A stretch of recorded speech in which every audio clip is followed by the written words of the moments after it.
Hello guys, welcome back to another one of my tutorial videos. In this one, I'm going to show you how to add a video as a channel trailer.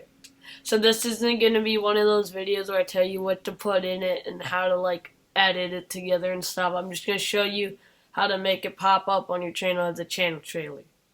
So first thing you want to do is upload it as if you're uploading a normal video. Then go to your channel. By the way, for this method, you're going to need a computer. Then, I don't know why this always happens, but I'm going to refresh the page.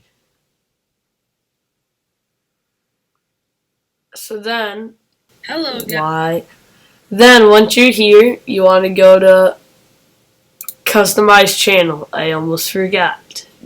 Don't ask questions.